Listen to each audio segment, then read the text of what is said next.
In Minecraft, if you were able to pass through the bedrock floor in the overworld without dying in the void beneath it, you'd fall straight into the nether. You'd fall straight into hell.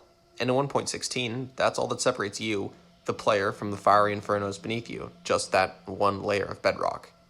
But in Minecraft 1.17, you'd have to pass through hell twice to land in the nether, because 1.17 introduces a new biome to the underground cave generation of Minecraft. It introduces the deep dark. Perched precariously right above the all-consuming void between the overworld and the nether, the deep dark is a relatively mysterious new aspect of Minecraft's next major update, and very little is known about it. But from what we've seen thus far, it's one of the most alien biomes to ever enter into the game, even more foreign-looking than the end. What makes the deep dark even more foreign is that this strange, confusing new world isn't in another dimension, but rather buried deep beneath our own. Some things are better left buried. For a biome that's on the edge of the void, the flora and fauna we've seen thus far from the deep dark looks the part. They're strange, dark, with sinister and strange sounds, foreign to the ears of Minecraft players across the world. The sounds of the Nether update in 1.16 were lauded upon their release for their unearthly qualities, but the deep dark has added an entirely new dimension to the sounds of the game. Deep beneath the blocky terrain above, the deep dark is alive, with the sounds of the skulk, the strange new plant-like organisms warbling a sort of call and response to each other, each picking up on the sound of the last, caught in an infinite loop, a strange, haunting song that echoes through the caves far below the world's surface. The only thing in the game that breaks their cries to one another is the player. This all sounds so strange and incomprehensible, so please, close your eyes. Imagine, if you will, that you ventured into the new Minecraft update cold turkey. You haven't seen a single teaser, image, still, or snapshot from 1.17. You're anxious to get into the game straight away, so you prepare your pickaxes to dig straight down the 1x2 column, because how much could caves have really changed? The worst you could run into is some fiery lava, keeping you from your goal of reaching Y level 11. So, undeterred, you dig straight down, expecting to perhaps bump into a small subterranean pocket full of creepers at the worst, but you don't. You just keep going, and going, and going, until you stop. At the bottom of the world, it's cold. All around you, a frigid nothingness reminiscent of the old void fog, and it's dark. Darker than the skies of the end, even, because the end has skies, yes, dark though they may be. But here, there is nothing but stone above and stone below. You have been entombed in a horrible place, and from where you stand now, even the hollow, vast emptiness of the end would be a comfort when compared to the unsettling nature of this horrible place. You venture forward, slowly, at an agonizing crawl, your finger jammed firmly into your left control key subconsciously. You don't know why, but you feel compelled to stay on your guard. Up ahead, you can hear the horrible call of the strange plant life that calls this biome its home. The sound of their signature noise for which they were named only magnified by the fact that since there isn't much to see, all you can do is hear their horrible, beckoning call as you descend deeper into the depths of the deep dark. You set foot on something alien and alive, like a fungus from the nether, an infection in the blocks beneath your feet, a corruption caused by this place. For this place is alive at the edge of the void. What survives here, at the nexus of infinite nothingness, has been warped beyond your recognition. You hear the noise again. Only this time, something calls back to these strange life forms. A sort of pinging, like a wretched, infernal sonar scan calls back to the skulk, picking up their sound, listening to their sound, listening through their sound. It is listening to you. You try to run, but running would do no good. A new sound echoes through the nothingness. The sound of a steady thumping, a beating heart. Something is alive. Something is coming. You try to run, but your footsteps only disturb the skulk. They cry out to the thing lurking somewhere in the dark as you trample upon their stalks, trying in vain to escape down the cavernous labyrinth before you. Once more, you hear the beast, sensing you. It roars a terrible roar, chilling you to your bones. At the end of the tunnel, a light.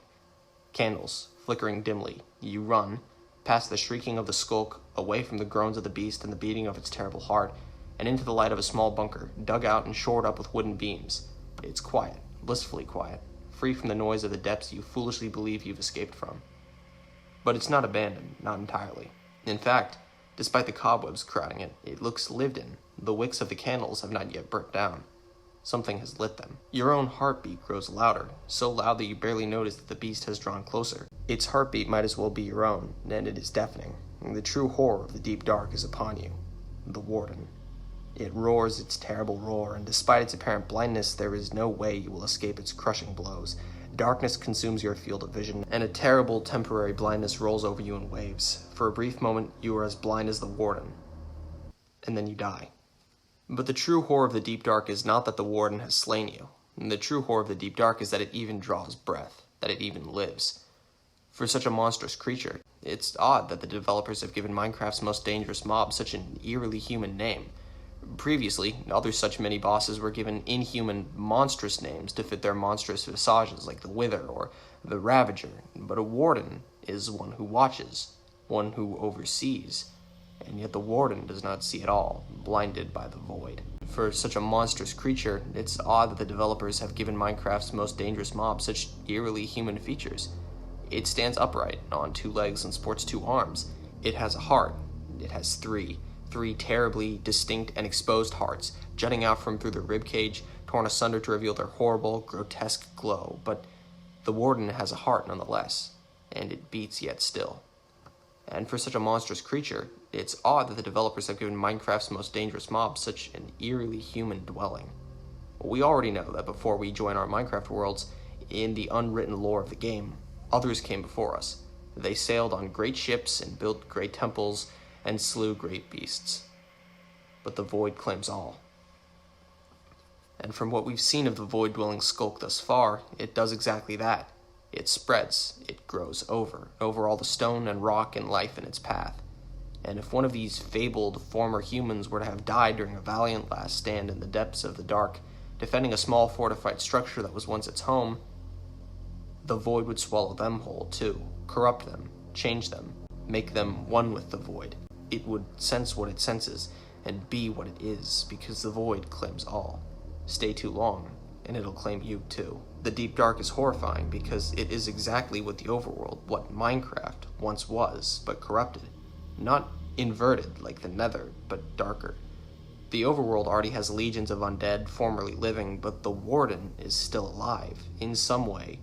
Still human, more human than perhaps any other antagonistic mob in the game, but it is corrupted, turned, seeking nothing but quiet to live out the rest of its hellish, senseless, deprivated existence, and to disturb that quiet is to die and become one with the void yourself.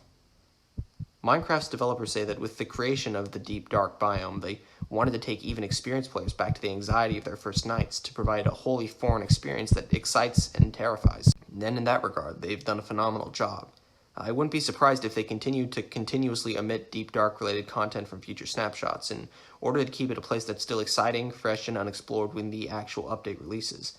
But I do know that even if they don't, I won't be playing those snapshots, as tempted as I am by those copper blocks, because at the very least, I still want to be scared of the dark. And what's also great about this update is that Minecraft is still staying accessible to new players.